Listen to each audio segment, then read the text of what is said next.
ప్రముఖ రచయిత నటుడు పోసాని కృష్ణమురళి జైలు నుంచి విడుదలయ్యారు.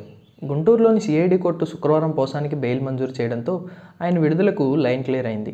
పోసానికి బెయిల్ లభించడంతో శనివారం ఉదయమే విడుదలవుతారని అంతా భావించారు. అయితే ఉత్తర్వులు అందడం ఆలస్యం కావడంతో సాయంత్రం 5 గంటలకు గుంటూరు జిల్లా జైలు నుంచి విడుదలయ్యారు. జైలు నుంచి విడుదలైన పోసాని కృష్ణమురళి తన బంధువులతో కలిసి కారులో హైదరాబాద్ వెళ్లిపోయారు. ఇకపోతే టీడీపీ అధినేత చంద్రబాబు నాయుడు, జనసేన అధినేత పవన్ కళ్యాణ్ నారా లోకేష్పై అనుచిత వ్యాఖ్యలు చేశారని, సినీ పరిశ్రమలో విద్వేషాలు రెచ్చగొట్టేలా వ్యాఖ్యలు చేశారంటూ ఫిర్యాదులు రావడంతో రాష్ట్ర వ్యాప్తంగా పోసాని కృష్ణమురళిపై 19 కేసులు నమోదయ్యాయి. ఈ కేసుల దర్యాప్తులో భాగంగా పోసానిని ఫిబ్రవరి 26న హైదరాబాద్లో అరెస్ట్ చేసిన సంగతి తెలిసిందే. ముఖ్యమంత్రి చంద్రబాబు నాయుడు, డిప్యూటీ సీఎం పవన్ కళ్యాణ్, మంత్రి నారా లోకేష్పై అనుచిత వ్యాఖ్యల కేసులో పోసాని కృష్ణమురళికి భారీ ఊరట లభించింది. ఇప్పటికే 4 కేసుల్లో బెయిల్ లభించినప్పటికీ గుంటూరు సిఐడి పోలీసులు నమోదు చేసిన కేసులో బెయిల్ రావాల్సి ఉంది. అయితే ఇదే కేసులో బెయిల్ రాకపోవడంతో గుంటూరు జిల్లా జైలులో ఉన్నారు. అయితే శుక్రవారం గుంటూరు సిఐడి కోర్టు పోసాని కృష్ణమురళికి సిఐడి కోర్టు బెయిల్ మంజూరు చేసింది. దీంతో పోసాని కృష్ణమురళి విడుదలకు లైన్ క్లియర్ అయినట్లేనని తెలుస్తోంది. పోసాని కృష్ణమురళిపై నమోదైన పలు కేసుల్లో కోర్టు స్టే విధించింది. మరో 4 కేసుల్లో బెయిల్ లభించింది. తాజాగా సిఐడి కేసులో కూడా బెయిల్ లభించడంతో పోసాని కృష్ణమురళి శనివారం సాయంత్రం జైలు నుంచి విడుదలయ్యారు. సినీ నటుడు పోసాని కృష్ణమురళికి బెయిల్ మంజూరు చేసిన గుంటూరు సిఐడి కోర్టు పలు షరతులు విధించింది. ఈ కేసు దర్యాప్తునకు పూర్తిగా సహకరించాలని ఆదేశించింది. జైలు నుంచి విడుదలైన తర్వాత విదేశాలకు వెళ్లకూడదని ఆదేశించింది.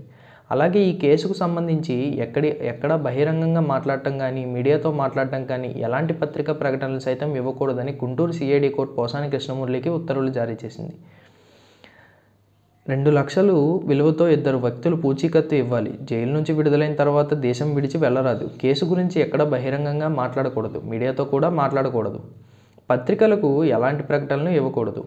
4 వారాల పాటు ప్రతి మంగళవారం, గురువారాల్లో ఉదయం 10 గంటల నుంచి మధ్యాహ్నం 12 గంటల లోపు మంగళగిరిలోని సిఐడి కార్యాలయానికి వచ్చి సంతకం చేయాలి.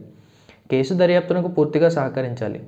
ప్రస్తుతం సీఎం చంద్రబాబు, మంత్రి నారా లోకేష్, డిప్యూటీ సీఎం పవన్ కళ్యాణ్లపై పోసాని కృష్ణమురళి వైసీపీ హయాంలో తీవ్ర విమర్శలు చేశారు. అంతేకాదు మీడియా సంస్థలు, నేతల కుటుంబ సభ్యులపైన తీవ్రంగా విమర్శలు గుప్పించారు. పోసాని కృష్ణమురళి విమర్శలపై జనసేన నేత శంకర్ భవానీపురం పోలీసులకు ఫిర్యాదు చేశారు. ఈ కేసు దర్యాప్తులో భాగంగా పోసాని కృష్ణమురళిని పీటీ వారెంట్పై కర్నూలు సెంట్రల్ జైలు నుంచి విజయవాడ భవానీపురం పోలీస్ స్టేషన్కు తీసుకొచ్చి కోర్టులో హాజరుపరిచారు. దీంతో కోర్టు ఈ నెల 26 వరకు రిమాండ్ విధించింది. అయితే ఈ విషయమై 24 రోజుల పాటు నిర్బంధ తర్వాత పోసాని కృష్ణమురళి గుంటూరు జిల్లా జైలు నుంచి విడుదలయ్యారని మాజీ మంత్రి అంబటి రాంబాబు వ్యాఖ్యానించారు.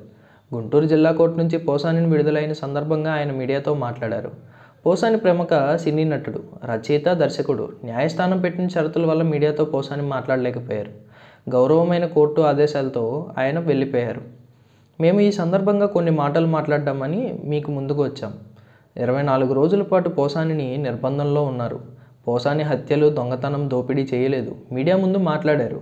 అది అసభ్యంగా మాట్లాడారని కేసు పెట్టారు. ముందేమో నంది అవార్డ్స్ మీద కేసు పెట్టారు. నంది అవార్డ్స్ ఒకే కులానికి ఇచ్చారని, తనకు వద్దని చెప్పినందుకు ఒక కేసు పెట్టారు. ఆ తర్వాత మరో చోట మరో కేసు పెట్టారు. మొత్తం 18 కేసులు పెట్టారు. 2 ప్రెస్ మీట్లు పెడితే తెలుగుదేశం పార్టీ అధికారంలోకి వచ్చిన తర్వాత 24 రోజుల పాటు నిర్బంధం చేశారు అని వ్యాఖ్యానించారు. 26వ తారీఖున హైదరాబాద్లో అరెస్ట్ చేస్తారు. రైల్వే కోడూరుకు తీసుకొస్తారు. అక్కడ కోర్టులో ప్రొడ్యూస్ చేస్తారు. అక్కడి నుంచి నరసరావుపేట తీసుకొచ్చి కోర్టులో ప్రవేశపెట్టారు. అక్కడి నుంచి గుంటూరు జైల్లో పెట్టాల్సిన పరిస్థితి వచ్చింది. అలా వివిధ ప్రాంతాలకు తీసుకెళ్లి మళ్ళీ గుంటూరు తీసుకువచ్చారు. అంతకన్నా శిక్ష ఏం కావాలి? పోసాని చేసిన నేరం ఏంటి? మీడియాలో దూషించాడట. అది తప్ప, రైటా అనేది విచారణ అనంతరం న్యాయస్థానాలు తెలుస్తాయి.